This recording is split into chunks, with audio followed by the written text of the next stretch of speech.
What's up, peeps and fellow geeks? The average end user here, and today I'm going to be putting together the free 1070 Ti PC. Get it all back in this case. Definitely thinking about getting a different case. I may even swap it with that case just to make it a little more appealing for someone to buy. I don't think it's going to be all that expensive, but we will find all that out later on. So, alright, first off, we have to install the processor. Here we have our Ryzen 2700X. And you make sure, one, to be careful. These pins are very fragile. They will bend easy. You notice there's a golden triangle. There's also a little triangle on the board. It's a little hard to see, but it actually faces that direction. Processor drops right in. Lock the lever down. Next, memory. This is a 16 gig kit, 2 8 gig sticks. They go in the second and fourth slot. Make sure the notch lines up with the notch on the motherboard.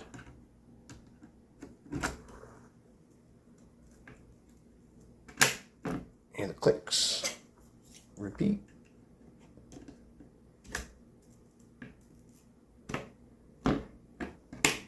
Click and click. Alright, I will be right back. Okay, let's get this CPU cooler on, and then the motherboard will be prepped and ready to install in the case. Alright, so first take some thermal paste, apply roughly a pea-sized amount.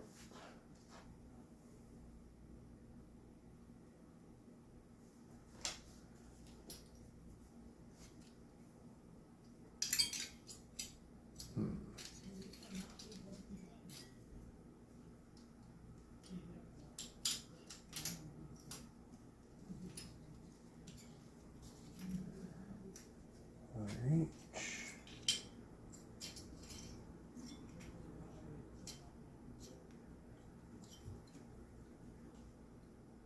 I think it will.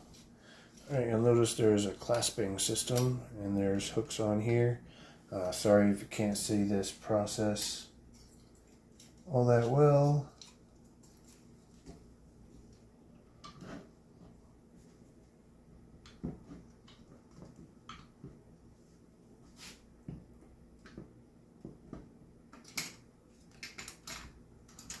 Once they're latched on both sides, flip the leather. And the CPU cooler is installed. And now it's ready to go into the case.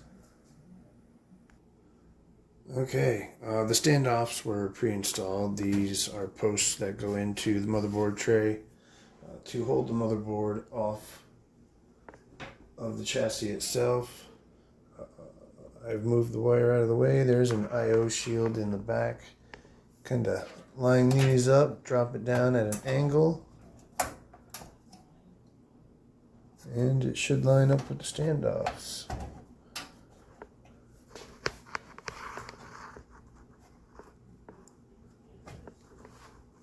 I need light.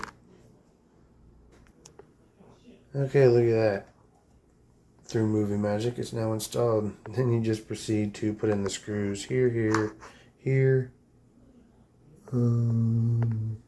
here, here, and I think that's it. I'll be right back. Alrighty, the motherboard is good to go.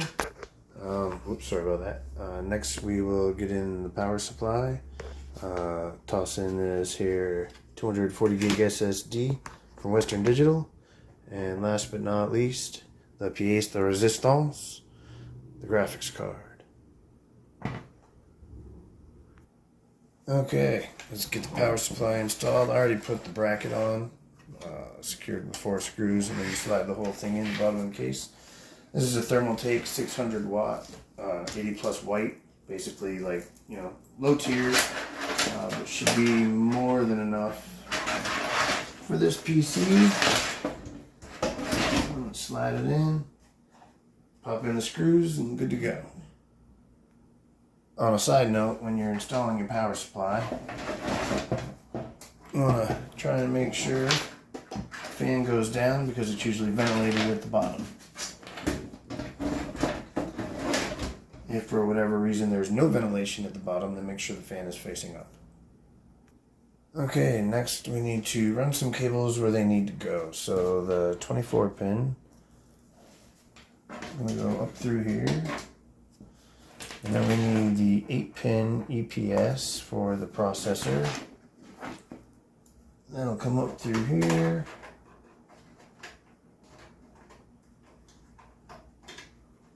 Maybe? Why is it not going through the cutout?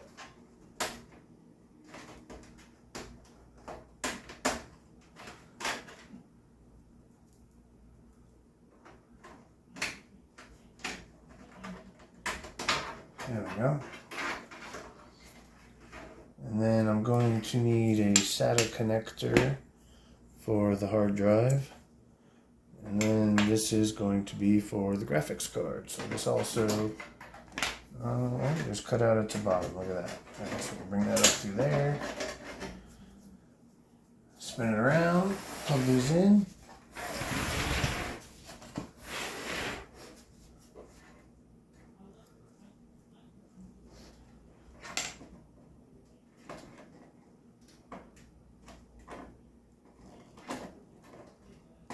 It's a little easier when the computer is on its side.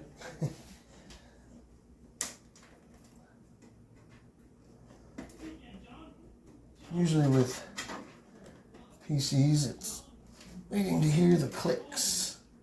Make sure everything is seated properly. Okay, that's good. Kind of route that up and behind there a little bit later. I don't think this is going to stay in this case, so I'm not going to take a whole lot of time on cable management. I do need to find a SATA cable for the SSD, which will be next on the list. Okay, I got the data cable for the SSD. That just plugs into one of these on the motherboard. I'm just going to use this one because it's down at the bottom and I can run the cable through. And, you know, trying to keep with the red theme going on, red stickers, red RAM. Pretty sure these are red LED lights. You get my meaning. Okay, now you take the SSD, just find the matching port on that. Line it up, you can see there's a little L shape.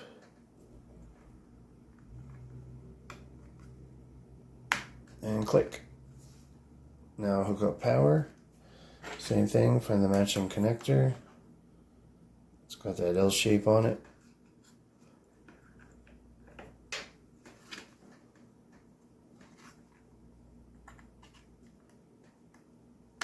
There we go, and the solid state drive is connected.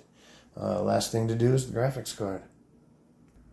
And I almost forgot, gotta plug in the front I/O. That's all the USB, power switch, power LED, and such. Let me just go into here.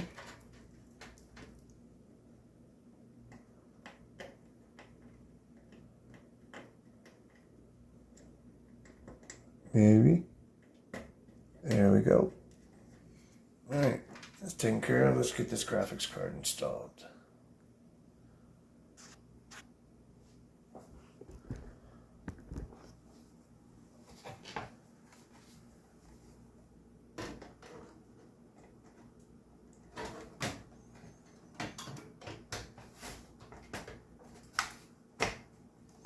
Yeah, that click.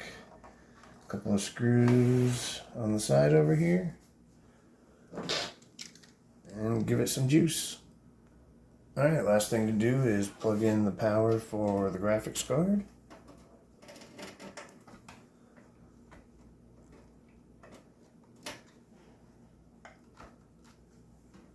Alright, let's get this thing plugged up and see what happens.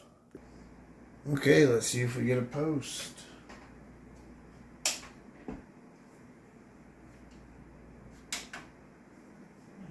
Well, we have lights, that's a good sign.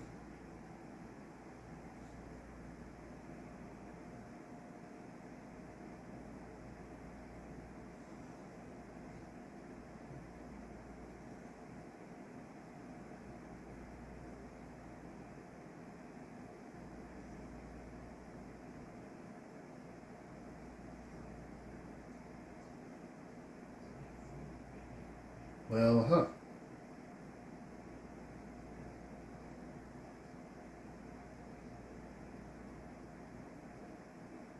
Hey, well, I guess I'm going to troubleshoot and I'll be back. Well, I think I found the problem. In my haste, I kind of forgot to plug in the 8-pin CPU cable. So, yeah, let's go ahead and do that and hit the power button again.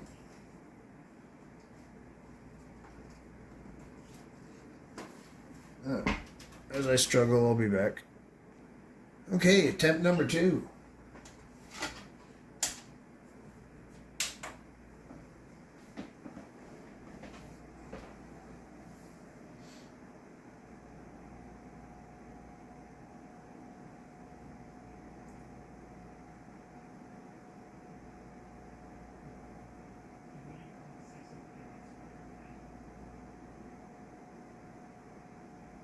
Well, crap.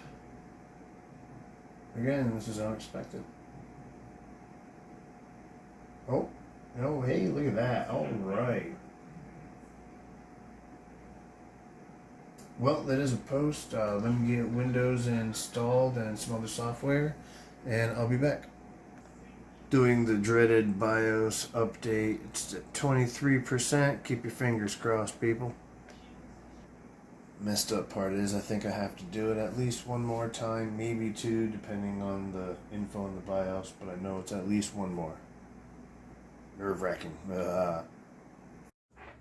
What's up, peeps, fellow geeks? Well, as you can see, that video abruptly ended, and well, there was a reason for that. I had stepped out of the room. I came back into a blank screen. I was a little bit in shock and more than a little bit angry, so I just kind of ended the video. But what I do plan on doing is hopefully taking the CPU out of this rig behind me, plopping in this one to see if I overwrote the BIOS to a newer generation. If that does not work, then I will end up having to order a new motherboard. But either way, I will keep you guys posted, and I will also show, me working on these two computers, trying to get it back up and running.